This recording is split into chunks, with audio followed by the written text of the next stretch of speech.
एक छोटे से शहर में एक बहुत ही मशहूर समोसे बेचने वाला रहता था जिसका नाम था हीरालाल। वो छोटा सा ठेला लगाकर रोज दिन में कम से कम 500 समोसे खट्टी मीठी चटनी के साथ बेचता था। रोज नया तेल इस्तेमाल करता था और कभी भी अगर समोसे बच जाते तो उनको कुत्तों को खिला देता था। बचे हुए बासी समोसे या चटनी का प्रयोग वो बिल्कुल भी दोबारा नहीं करता था।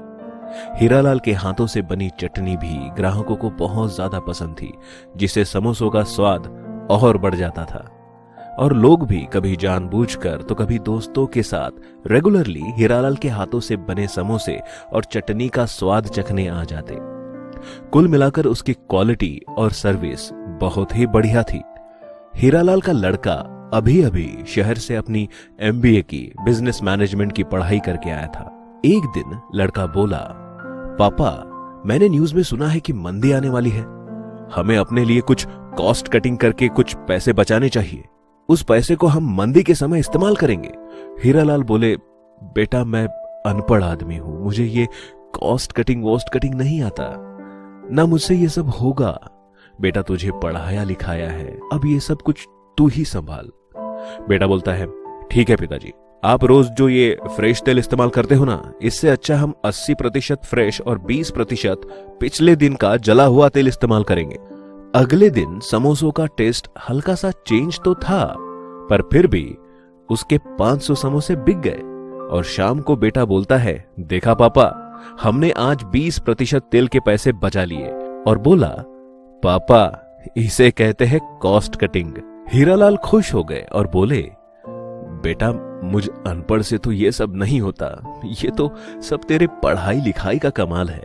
लड़का बोलता है, पापा वो सब ठीक है, वो सब छोड़ो, पर अभी और पैसे बचाने चाहिए। कल से हम खट्टी चटनी भी नहीं देंगे और जले तेल की मात्रा जो है ना वो 30% और बढ़ा लेते हैं। अगले दिन 400 समोसे बिक गए और स्वाद बदल जाने के कारण 100 समोसे नहीं बिक पाए, जो उसने जानवरों और कुत्तों को खिला दिए। लड़का बोलता है, देखा पापा, मैंने बोला था ना मंदी आने वाली है, आज सिर्फ 400 समोसे ही बिके हैं। हीरालाल थोड़ा टेंशन में आ गए, लेकिन अपने पढ़े लिखे बेटे पर विश्वास रखकर बोले, बेटा अब तुझे पढ़ाने लिखाने का कुछ फायदा मुझे तो होना ही चाहिए ना, अब आगे भी मंदी के दौर से तू ही बचा ले। लड़का बोलता है, पापा कल से हम मीठी चटनी भी नहीं देंगे और जले तेल की मात्रा हम 40% इस्तेमाल करेंगे और समोसे भी कल से 400 ही बनेंगे। अगले दिन उसके 400 समोसे बिक गए, पर सभी ग्राहकों को समोसों का स्वाद कुछ अजीब सा लगा और चटनी ना मिलने की वजह से तो स्वाद और भी बिगड़ा हुआ था। शाम को लड़का अपने पिता से बोला, देखा पापा, आज हमने 40% तेल, चटनी और 100 समोसे के पैसे बचा लिए। पापा इसे कहते हैं कॉस्ट कटिंग। और कल से जले तेल की मात्रा हम 50% कर देंगे और साथ में टिश्यू पेपर जो देते हो ना वो भी बंद कर दो।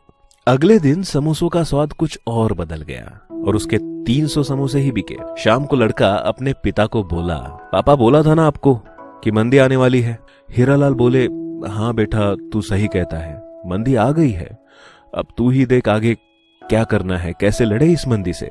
लड़का बोलता है, पापा एक काम करते हैं, कल 200 समोसे ही बनाएंगे और जो आज 100 समोसे बचे हैं ना, उनको कुत्तों को खिलाने के बजाय कल उन्हीं को दोबारा तलकर फ्रेश समोसे के साथ मिलाकर बेचेंगे।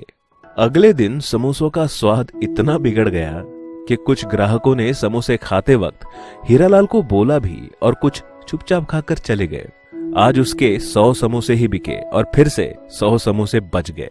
शाम को लड़का हीरालाल से बोला, देखा मैंने बोला था ना आपको और ज्यादा मंदी आएगी, अब देखो कितनी मंदी आ गई है। समोसे वाला बोलता है, हाँ बेटा तू सही बोलता है, तू पढ़ा लिखा जो है, समझदार है, अब आगे कैसे करेगा। लड़का बोलता है, कल के बचे हुए 100 समोसे दोबारा तल कर बेचेंगे और नए समोसे नहीं बनाएंगे। अगले दिन उसके 50 समोसे ही बिके और 50 बच गए। ग्राहकों को समोसों का स्वाद बेहद ही खराब लगा और मन ही मन सोचने लगे कि ये हीरालाल आजकल कितने बेकार समोसे बनाने लग गया है और चटनी भी नहीं देता, कल से किसी और दुकान पर जाएंगे। शाम को लड़का बोला, पापा देखा, इस मंदी में भी आज हमने 50 समोसे के पैसे बचा लिए, अब कल फिर से 50 बचे हुए समोसे दोबारा तलकर गरम करके बेचेंगे।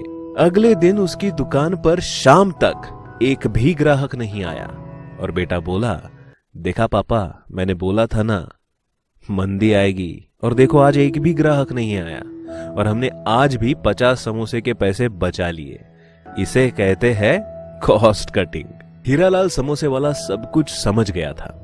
वो अपने बेटे से बोला, बेटा खुदा का शुक्र है कि तू पढ़ लिख लिया, वरना इस मंदी का मुझ अनपढ़ को क्या पता कि कॉस्ट कटिंग क्या होता है।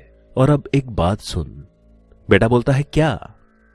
हीरालाल बोले, कल से चुपचाप बर्तन धोने बैठ जाना यहां पर, मंदी को मैं खुद ही देख लूंगा।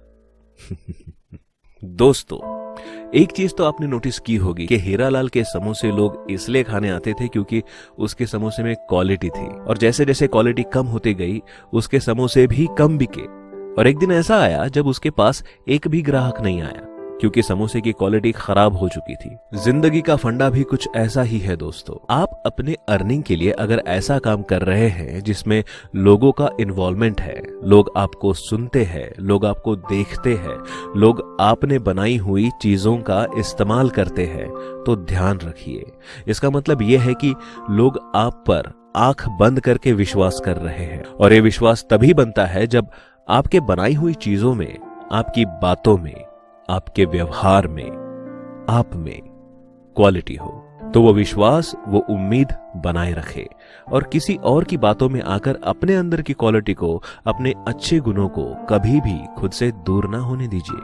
और अगर आप भी मुझसे अपनी कोई स्टोरी या अपना कोई पर्सनल एक्सपीरियंस शेयर करना चाहते हैं तो मुझे आप इन सोशल कॉन्टैक्ट्स पर फॉलो कर सकते हैं। आपका दिन शुभ हो।